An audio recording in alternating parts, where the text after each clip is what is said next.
Mi esposa me dejó por otro hombre. Años después volvió en silla de ruedas exigiendo que yo me hiciera cargo de ella. Me llamo Daniel. Tengo 34 años y, si tuvieras la obligación de definirme utilizando una sola palabra, esa palabra tendría que ser estructura. Soy contador público en una firma mediana en las afueras de Denver, Colorado. Mi vida, tanto la profesional como la personal, se rige por la santísima trinidad de mi existencia: los números, la previsibilidad y la lógica inquebrantable. No soy un hombre de sorpresas, detesto las fiestas sorpresa, detesto los cambios de planes de último minuto y, sobre todo, detesto la incertidumbre. Me gusta saber dónde está cada centavo de mi cuenta, dónde se gastará cada minuto de mi jornada laboral y exactamente qué puedo esperar del futuro a corto, mediano y largo plazo. Para la gran mayoría de las personas, mi estilo de vida suena terriblemente aburrido, casi robótico, pero están equivocados. Para mí esto no es aburrimiento, es seguridad. Es la paz mental de saber que el suelo bajo tus pies no va a desaparecer repentinamente. Veo el mundo como una inmensa hoja de cálculo de Excel. Si las fórmulas son correctas y los datos de entrada son precisos, el resultado siempre será equilibrado. No hay lugar para el drama en una ecuación bien formulada, o al menos eso es lo que yo creía. Durante 6 años compartí esa vida meticulosamente estructurada con Alejandra. Alejandra tiene 32 años y, como suele suceder en los clichés más gastados de las novelas románticas, éramos polos opuestos. Nos conocimos en la universidad, en un pasillo compartido entre la Facultad de Económicas y la de Artes. Mientras yo pasaba mis noches de viernes estudiando balances, proyecciones fiscales y leyes tributarias, ella vivía el momento con una intensidad que a veces me asustaba. Era espontánea, vibrante, el tipo de persona que decide conducir 4 horas hasta la playa un martes por la noche solo porque la luna se ve bonita. Al principio, nuestra dinámica funcionó a la perfección. Yo le daba la tierra firme que ella necesitaba desesperadamente para no salir volando. Ella me daba el aire y el color que faltaban en mi mundo en blanco y negro. Durante el primer lustro de nuestro matrimonio, construimos una vida envidiable. Compramos una casa de 3 habitaciones en un barrio tranquilo. Teníamos 2 coches fiables y un plan de ahorro para el retiro. No era una película de Hollywood llena de giros dramáticos, pero era nuestra vida. Era predecible, cálida y segura. Y yo amaba esa seguridad más que a nada. Pero la entropía, esa tendencia natural del universo hacia el desorden, siempre encuentra una grieta por donde filtrarse en los sistemas cerrados. Todo empezó a cambiar hace aproximadamente 4 meses. Al principio no fueron grandes explosiones ni peleas a gritos, sino detalles sutiles, pequeñas desviaciones estadísticas en su comportamiento habitual que mi mente de contador registró y archivó automáticamente, aunque mi corazón se negara a procesarlas.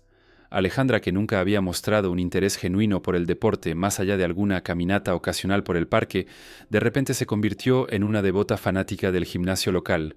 Y no estoy hablando de ir 2 veces por semana para mantenerse en forma. Empezó a ir 5 veces por semana, a veces 6 días consecutivos, pero no era solo el ejercicio físico lo que activó mis alarmas internas, era la transformación estética y vanidosa que lo acompañaba. De la noche a la mañana renovó su armario, compró ropa deportiva de marcas exclusivas, leggings que costaban una pequeña fortuna y tops brillantes que parecían más adecuados para una pista de baile en Ibiza que para una cinta de correr sudorosa. Y luego estaba el maquillaje. Recuerdo vívidamente una tarde de martes. La vi frente al espejo del pasillo, aplicándose meticulosamente una base de maquillaje, delineador de ojos y un labial de larga duración. ¿Te estás maquillando para ir a sudar?, le pregunté dejando mi maletín en el suelo, genuinamente confundido. ¿No es contraproducente para los poros? Ella ni siquiera giró la cabeza para mirarme a los ojos. Siguió retocándose las pestañas en el reflejo. ¿Y por qué no? Me hace sentir bien, Daniel. ¿Acaso necesito presentar un informe por triplicado para querer verme bien? Respondió con una defensiva afilada que me cortó al instante. Esa fue la primera señal de alerta roja en mi balance emocional, un pasivo oculto que estaba empezando a crecer. La segunda señal, y quizás la más clásica, fue el teléfono. Ese pequeño rectángulo de cristal y metal se convirtió en un objeto sagrado, una reliquia religiosa que nunca se apartaba de su mano. Siempre que estábamos juntos, el teléfono descansaba boca abajo sobre la mesa. La contraseña, esa secuencia de 4 dígitos que habíamos compartido durante años por casos de emergencia, cambió de la noche a la mañana sin previo aviso. Las supuestas sesiones de 2 horas en el gimnasio empezaron a estirarse, convirtiéndose en ausencias de 4 horas. Los fines de semana se llenaron de compromisos fantasmas con amigas que yo apenas conocía o que hacía meses que no mencionaba. Voy a almorzar con Michelle, decía. Tengo una tarde de spa con las chicas del trabajo, pero soy un hombre que verifica los datos. Es mi naturaleza. Michelle no había visto a Alejandra en semanas. Me lo confirmó en un comentario casual en Facebook. Las compañeras de su trabajo no sabían nada de ningún spa. Los números no cuadraban. El déficit de honestidad era abrumador. Hace 2 meses decidí confrontarla. No con gritos, no con llantos, sino como confronto todo en mi vida. Con hechos. Alejandra, creo que estás teniendo una aventura, le dije una noche durante la cena, mientras cortaba mi filete con precisión. El sonido de su tenedor golpeando el plato de cerámica resonó en el comedor silencioso. Me miró con una mezcla de ofensa y lástima que me heló la sangre. «Estás paranoico, Daniel», dijo, sacudiendo la cabeza. «Estás proyectando tus propias inseguridades porque no soportas que yo esté mejorando mi vida, poniéndome en forma y sintiéndome bien, mientras tú sigues estancado en tus hojas de cálculo y tu rutina gris. Estás celoso de mi felicidad». Me hizo dudar. Me manipuló con tanta convicción, con tanta fuerza en su voz, que por un momento revisé mis propios cálculos mentales pensando que yo era el villano de la historia. La tensión en la casa creció como una mala hierba. Empezamos a dormir en lados opuestos de la cama king size, separados no solo por 1 metro de colchón, sino por un abismo insondable de secretos y silencio. Hasta que llegó ese viernes. El viernes que marcó el final de la auditoría y el comienzo de la liquidación. Era una tarde soleada de hace 3 semanas. Una reunión importante con un cliente corporativo se canceló a última hora, lo que me permitió salir de la oficina a las 2:30. Llegué a casa alrededor de las 3:00 p.m. La casa estaba en silencio, o eso pensaba. No esperaba encontrar a nadie. Al abrir la puerta principal, el sonido de una cremallera cerrándose violentamente rompió el silencio. Caminé hacia la sala de estar y la imagen que encontré se grabó en mi retina con la claridad de una fotografía de alta resolución. Alejandra estaba allí. A su alrededor había 2 maletas grandes, de esas que se usan para viajes transatlánticos, y varias cajas de cartón apiladas apresuradamente. Estaba de pie junto a la ventana, llorando, pero, siendo un observador de detalles, noté algo crucial. No eran lágrimas de tristeza ni de arrepentimiento, eran lágrimas de adrenalina. Eran lágrimas de nerviosismo mezcladas con una extraña determinación brillante en sus ojos.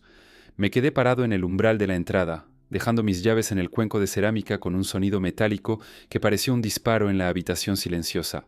¿Vas a algún lado?, pregunté, aunque la respuesta flotaba en el aire, pesada y tóxica. Ella respiró hondo, como quien se prepara para saltar de un trampolín muy alto hacia aguas desconocidas. Se secó las lágrimas con el dorso de la mano y me miró directamente. «Necesito decirte algo, Daniel, y necesito que me escuches sin interrumpir hasta que termine». Asentí lentamente, sintiendo cómo mi ritmo cardíaco se mantenía extrañamente estable. Mi mente ya estaba entrando en modo crisis, cerrando compuertas emocionales para proteger el sistema central. «Conocí a alguien», dijo. Las palabras salieron de su boca y aterrizaron en el suelo entre nosotros como granadas activadas.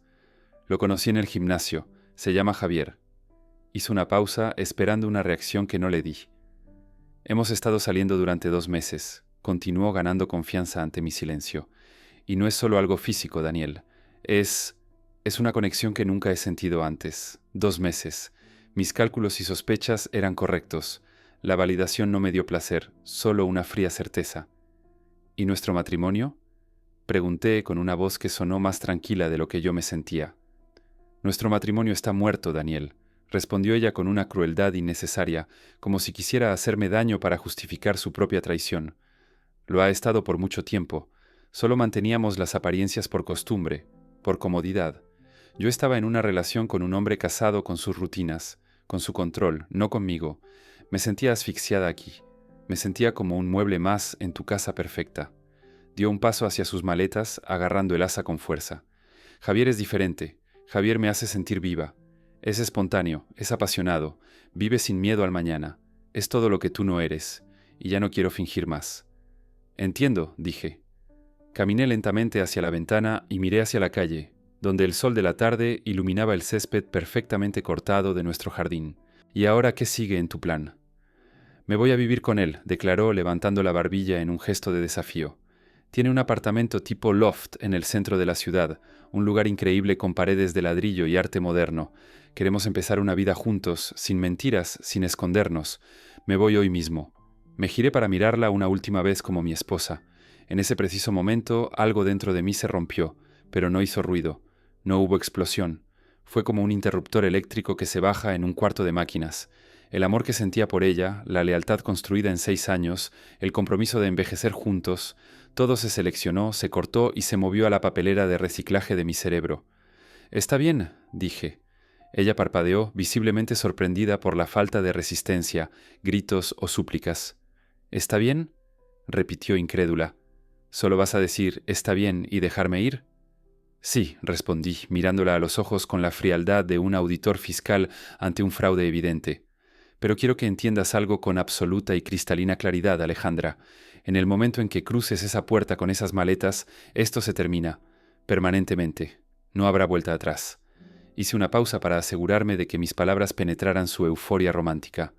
No habrá reconciliación, no habrá terapia de pareja, y no habrá segundas oportunidades cuando la fase de luna de miel con Javier termine y te des cuenta de que la espontaneidad no paga las facturas. Si te vas ahora, te vas para siempre. Alejandra soltó una risa breve, seca, casi despectiva. Era el sonido de alguien que se siente superior, alguien que cree haber ganado la lotería mientras el resto de nosotros seguimos trabajando de 9 a 5. «Entiendo y acepto tus términos, Daniel», dijo con una sonrisa torcida. «No te preocupes por mí, no voy a rogarte, no voy a competir por ti. Y definitivamente, escúchame bien, no voy a volver arrastrándome a esta casa aburrida». Se ajustó el bolso al hombro y agarró el asa de la maleta con fuerza, sus nudillos poniéndose blancos. «Esto no va a fallar», continuó casi convenciéndose a sí misma. «Lo que tengo con Javier es real. Es una pasión que tú no podrías entender ni aunque te la explicaran con un gráfico de barras». Caminó hacia la puerta principal. Se detuvo un momento con la mano en el pomo, tal vez esperando una escena final de película. Que yo gritara su nombre, que le lanzara un jarrón contra la pared o que cayera de rodillas suplicando. Pero la sala permaneció en un silencio sepulcral, solo roto por el zumbido lejano del refrigerador. «¿No vas a decir nada más?», preguntó sin girarse. «No», respondí. «No respeto tu decisión porque está basada en el engaño y la deslealtad, pero respeto mi propia decisión de dejarte ir completamente. Cierra la puerta al salir, por favor». La puerta se cerró con un clic suave, definitivo, el sonido de un candado cerrándose sobre 6 años de historia compartida. Escuché el motor de un coche arrancar afuera, probablemente un Uber, o quizás Javier la esperaba en la esquina como un ladrón en la noche, y luego el sonido se desvaneció. Me quedé solo en el pasillo. Mucha gente se preguntará qué hace un hombre en ese momento. ¿Llorar? ¿Emborracharse hasta perder el conocimiento? ¿Romper las fotos de la boda? Yo no hice nada de eso. Cuando el caos amenaza con desbordar los diques de mi vida, hago lo único que sé que funciona. Busco orden. El orden es el antídoto del dolor. Caminé hacia mi despacho, encendí mi computadora y mientras la pantalla iluminaba la habitación oscurecida con su luz azul, abrí una nueva hoja de cálculo. Nombre del archivo: Divorcio, Alejandra, plan de acción, B1.exlex. Mis dedos volaron sobre el teclado. No había lágrimas, solo datos. Paso 1. Seguridad financiera inmediata. Entré a las bancas en línea. Cambié las contraseñas de nuestra cuenta de ahorros compartida y transferí la mitad exacta de los fondos a una cuenta personal nueva.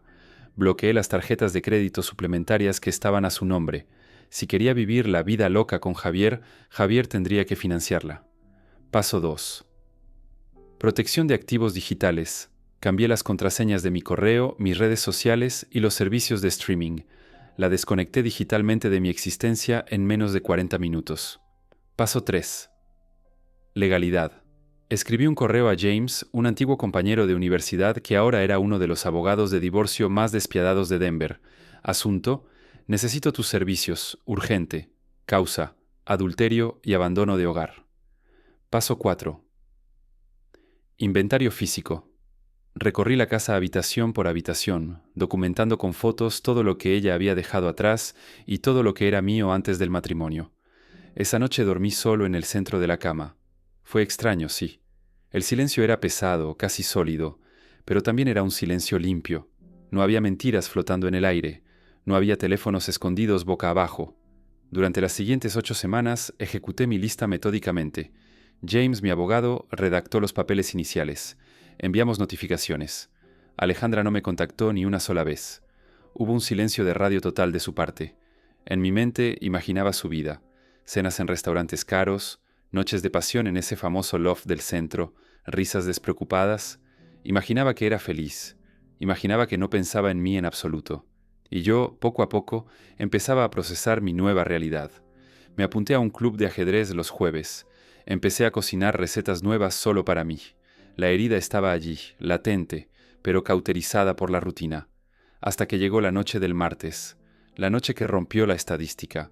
Habían pasado exactamente 56 días desde que ella cruzó esa puerta. Eran las 11:30 p.m. Estaba en la cama leyendo una biografía de Winston Churchill, disfrutando de la quietud de mi casa. De repente mi teléfono vibró violentamente sobre la mesita de noche de madera, rompiendo la paz como una alarma de incendio. Miré la pantalla. Número desconocido. Normalmente jamás contesto a números ocultos a esa hora. Mi política es simple. Si es importante, dejarán un mensaje. Pero esa noche, algo en mi instinto primitivo, una sensación fría en la base de mi nuca, me dijo que debía deslizar el dedo. ¿Hola? Mi voz sonó ronca por la falta de uso en las últimas horas. ¿Hablo con el señor Daniel Martínez? Preguntó una voz femenina al otro lado. Era profesional, firme, pero cargada con esa tensión inconfundible de quien está acostumbrada a dar malas noticias. Me senté en la cama de golpe, dejando el libro a un lado. Sí, soy yo. ¿Quién habla? Señor Martínez, le habla la enfermera Rodríguez, del área de urgencias del Hospital General de Denver. Usted aparece en nuestros registros antiguos como el contacto de emergencia principal de la señora Alejandra Martínez. El tiempo pareció detenerse.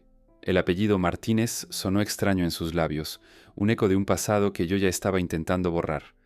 Alejandra ya no es mi esposa. Bueno, estamos en proceso legal de divorcio, aclaré instintivamente, mi cerebro lógico tratando de categorizar la llamada como un error administrativo. Entiendo la situación, señor, interrumpió la enfermera, y noté la urgencia en su tono. Pero legalmente todavía están casados ante el Estado, y usted es el único nombre que tenemos en el sistema. No logramos contactar a nadie más. Necesito informarle que Alejandra estuvo involucrada en un accidente automovilístico de alto impacto hace menos de una hora. Sentí un nudo frío en el estómago, una mezcla de pavor y adrenalina. ¿Un accidente?, pregunté. ¿Qué tan grave? Hubo una pausa al otro lado de la línea, el tipo de pausa que precede al desastre. Muy grave, señor Martínez. El vehículo se salió de la autopista I-25 a alta velocidad y volcó varias veces. El conductor del vehículo, un hombre identificado por su licencia como Javier Salinas, falleció en el impacto. Murió en la escena antes de que llegaran los paramédicos. El mundo dio un vuelco. Javier estaba muerto. El hombre por el que ella destruyó nuestro matrimonio, el arquitecto de su nueva vida, el hombre de la pasión y la espontaneidad, simplemente había dejado de existir en un segundo de metal retorcido y cristal roto. ¿Y Alejandra?, pregunté, temiendo la respuesta, pero necesitando el dato. Ella sobrevivió, pero su estado es crítico, dijo la enfermera Rodríguez suavemente. Fue expulsada parcialmente del vehículo. Sufrió lesiones severas en la columna vertebral. Específicamente, los escáneres iniciales muestran un daño catastrófico en las vértebras lumbares L2 y L3, además de trauma craneal. Actualmente la están preparando para una cirugía de emergencia para descomprimir la médula. ¿Qué significa eso en términos reales?, pregunté. Mi mente de contador buscaba el resultado final, el balance de pérdidas y ganancias. Señor, los neurocirujanos son cautelosos, pero el pronóstico inicial es muy reservado. Es muy probable que el resultado sea una parálisis permanente de la cintura para abajo. El silencio en la línea fue ensordecedor. Miré mi habitación oscura, segura y tranquila, y traté de imaginar la escena en la autopista. Luces azules y rojas, sirenas, sangre, caos. ¿Me está diciendo que quedará en silla de ruedas? Según la evaluación de trauma, sí. Existe una alta probabilidad de paraplegia irreversible. Necesitamos que venga al hospital inmediatamente, señor Martínez. Necesitamos a alguien que firme consentimientos para procedimientos secundarios y tome decisiones médicas si surgen complicaciones durante la cirugía. No hay nadie más. Y ahí estaba. La variable que jamás pude introducir en mi hoja de cálculo, divorcio, Alejandra, plan de acción, 20.6 elections. La ironía del destino se reía en mi cara. Me levanté de la cama. No sentí dolor por ella. No sentí el impulso de correr a su lado para sostener su mano por amor. Lo que sentí fue el peso de la responsabilidad cívica, una carga pesada y gris. No podía dejarla sola en un quirófano, sin nadie que respondiera por su vida, aunque ella me hubiera traicionado de la peor manera posible. Voy para allá, dije, y colgué. Me vestí mecánicamente. Pantalones oscuros, camisa gris. Agarré las llaves del coche. Mientras conducía hacia el hospital bajo las luces anaranjadas de la autopista vacía, no podía dejar de pensar en las últimas palabras que ella me dijo en nuestra sala. Esto no va a fallar. Javier me hace sentir viva. Ahora Javier estaba en una bolsa negra, y la vida que ella tanto ansiaba se había convertido en una prisión de huesos rotos. Llegué al Hospital General a medianoche. El lugar olía a desinfectante barato, café quemado y desesperación humana. Las luces fluorescentes zumbaban sobre mi cabeza como insectos eléctricos. «Vengo por Alejandra Martínez», le dije a la recepcionista con voz neutra. Subí al tercer piso. La sala de espera de cirugía estaba vacía, salvo por una máquina expendedora y un televisor silenciado. La enfermera Rodríguez salió a recibirme. Era una mujer de unos 50 años, con rostro amable pero cansado. Me explicó que la operación para estabilizar su columna tomaría horas. «Escuche», le dije a la enfermera antes de sentarme, «necesito que entiendan mi posición con claridad absoluta. Estamos divorciándonos. Ella vive con otro hombre. Vivía con el hombre que murió. Yo no soy responsable de sus cuidados futuros ni de sus facturas médicas. Estoy aquí solo como contacto legal de emergencia». La enfermera me miró con una mezcla de sorpresa y reproche. «Señor Martínez», dijo ella bajando la voz, «legalmente usted es su esposo hasta que un juez firme los papeles. Ella no tiene otros familiares en el estado, ¿verdad? Sus padres viven en Texas, según el expediente. Hemos intentado llamarlos, pero no responden. Usted es todo lo que ella tiene en este mundo ahora mismo. Sea cual sea su historia personal, esa mujer está luchando por su vida ahí dentro». Me senté en una silla de plástico duro y esperé. Esperé 6 horas. 6 horas para pensar en la justicia poética. 6 horas para reafirmar mis límites. 6 horas viendo cómo el amanecer teñía de gris las ventanas del hospital, sabiendo que cuando el sol saliera mi vida estructurada tendría que enfrentarse al caos más grande que jamás hubiera imaginado. A las 6:30 de la mañana, las puertas batientes del quirófano se abrieron. El doctor Chen, el neurocirujano principal, caminó hacia mí frotándose los ojos. Su bata verde tenía pequeñas manchas oscuras. Me puse de pie. «¿Doctor?» «Sobrevivió», dijo el doctor Chen, sin rodeos. «La cirugía fue exitosa en términos de salvarle la vida y estabilizar la columna con tornillos y varillas de titanio. Pero el daño es permanente», completé yo. «Me temo que sí. La médula espinal fue seccionada parcialmente. No hay conexión neuronal con las extremidades inferiores. Alejandra nunca volverá a caminar. Necesitará una silla de ruedas por el resto de su vida, además de terapia extensiva para aprender a vivir con su nueva condición». Asentí, procesando el dato. Un activo depreciado totalmente. Un pasivo permanente. ¿Cuándo despertará? La anestesia está desapareciendo. Debería recuperar la conciencia en un par de horas. Aproveché ese tiempo para llamar a James, mi abogado. Eran las 8:00 am. «James, tenemos una complicación masiva», le dije mientras caminaba por el pasillo del hospital. «Javier está muerto. Alejandra está paralizada. El divorcio acaba de volverse infinitamente más complejo». «Mierda, Daniel», dijo James. «Prepárate. Si ella queda discapacitada, podría intentar solicitar manutención conyugal, argumentando que no puede trabajar. La ley puede ser tramposa en estos casos de tragedia, pero moralmente esto va a ser una guerra. La presión social para que la cuides será inmensa». «No me importa la presión social, James. Me importan los hechos». A las 9:00 am, la enfermera Rodríguez volvió a salir. «Señor Martínez», dijo, «Alejandra ha despertado. Está confundida, tiene dolor, pero está consciente. Pregunta por usted específicamente». Respiré hondo, ajusté mi camisa. Me preparé mentalmente como quien entra a una auditoría hostil. «Lléveme con ella». Entré en la habitación de recuperación con el paso firme de quien entra a una sala de juntas para dar malas noticias. El sonido rítmico de los monitores cardíacos llenaba el espacio aséptico. Bip, bip, bip. Alejandra estaba allí. Se veía terriblemente pequeña en esa cama de hospital, rodeada de máquinas que parpadeaban. Su rostro estaba pálido, casi translúcido, y tenía vendajes alrededor de la cabeza. Cuando abrió los ojos y me vio, una ola de alivio momentáneo cruzó su cara. seguida inmediatamente por una mueca de dolor físico y emocional. «Daniel», susurró con voz rasposa, como si tuviera garganta llena de cristales. «Viniste». Me quedé al pie de la cama, manteniendo una distancia física deliberada. No toqué su mano, no acaricié su frente. La enfermera me llamó. «Sigo siendo tu contacto de emergencia en el sistema», dije con tono neutral.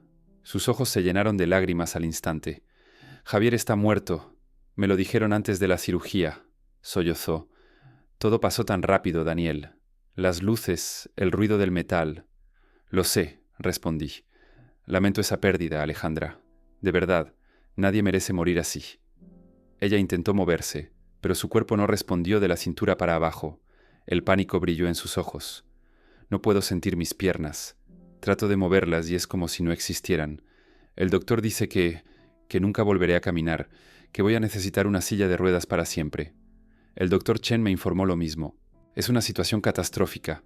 Alejandra empezó a llorar con fuerza, un llanto profundo y desesperado que habría roto el corazón de cualquier otro hombre, pero yo ya había blindado el mío. «Cometí un error terrible», dijo entre sollozos, mirándome suplicante.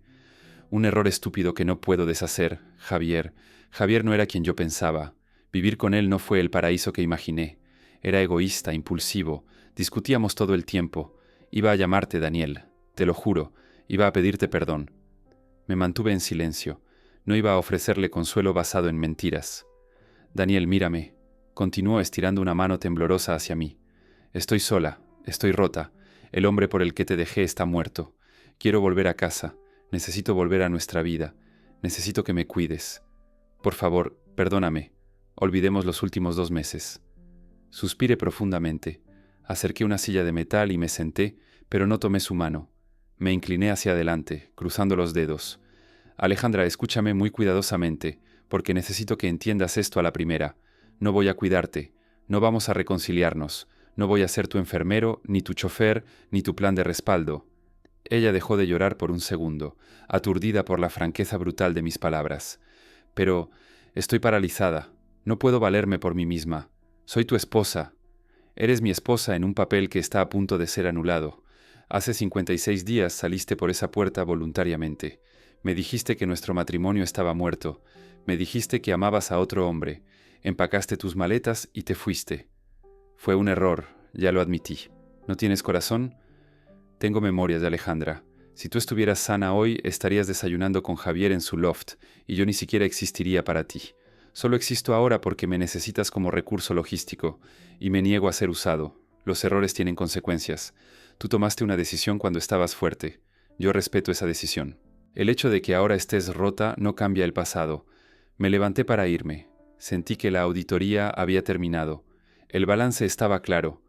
«Daniel», gritó ella, «no me dejes aquí. Mis padres tardarán horas en llegar. Tengo miedo».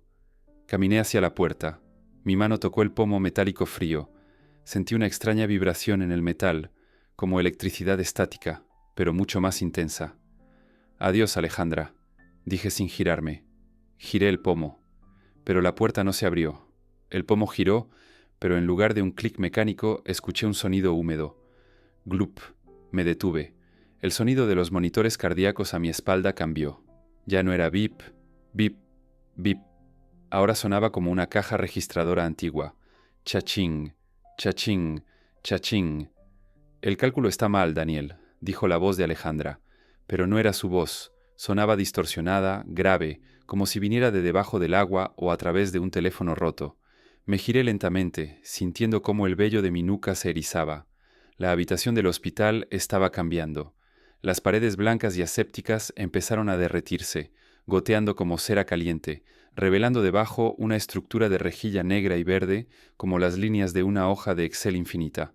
Alejandra estaba sentada en la cama, perfectamente erguida. Ya no lloraba. Su expresión era de una vacía y aterradora serenidad. Lo más horroroso era que los tubos intravenosos conectados a sus brazos ya no transportaban suero transparente. Ahora, a través del plástico, fluía una tinta negra y espesa. La tinta entraba en sus venas y, donde tocaba su piel, ésta se convertía en papel. «Te olvidaste de llevar el 1», dijo ella ladeando la cabeza en un ángulo imposible. Su cuello crujió con el sonido de papel arrugándose. «¿Qué ¿Qué está pasando? Retrocedí, chocando contra la puerta que ya no era una puerta, sino una tecla gigante de teclado con la palabra Escape grabada en relieve. Querías orden, Daniel, dijo la cosa que se parecía a Alejandra. Querías que todo fuera predecible, que todo cuadrara, pero en un sistema perfecto no sobran piezas. Ella abrió la boca para hablar de nuevo, pero no salió lengua ni dientes. De su boca comenzó a salir un rollo interminable de cinta de calculadora, lleno de números rojos que caían al suelo y se amontonaban rápidamente alrededor de la cama. Tú eres el error de redondeo, susurró la voz, que ahora venía de todas partes, del techo, del suelo. El suelo bajo mis pies se disolvió. Ya no había baldosas, estaba cayendo. Caía a través de un abismo negro, rodeado de números flotantes y fórmulas matemáticas gigantes que brillaban en neón verde. Suma A1B2, error 404, divorcio final POXLS. Aterricé de golpe en una silla de oficina. Parpadeé. Estaba sentado frente a un escritorio inmenso, en medio de un desierto gris y vacío. No había sol, solo una luz blanca y zumbante, como la de una fotocopiadora gigante en el cielo. Frente a mí, flotando en el aire, había un sello de goma colosal, del tamaño de un edificio. Levanté la vista, paralizado por el terror. La base del sello descendía lentamente hacia mí. Podía leer las letras invertidas en la goma roja gigante. Decía, obsoleto. Espera. Intenté gritar, pero mi voz no era sonido. Mi voz era texto apareciendo en una burbuja de cómic sobre mi cabeza. Miré mis manos. Ya no eran manos de carne y hueso. Eran contornos de alambre, bocetos mal dibujados en un plano azul. Me estaba borrando. El sello gigante cayó. El golpe no dolió. Simplemente apagó el mundo. Todo se volvió blanco. Luego, en el centro del blanco absoluto, apareció un cursor parpadeante. Y después, nada. Gracias por escuchar esta historia. Si quieres más relatos reales de Reddit, suscríbete al canal y activa la campanita. Nos vemos en la próxima historia.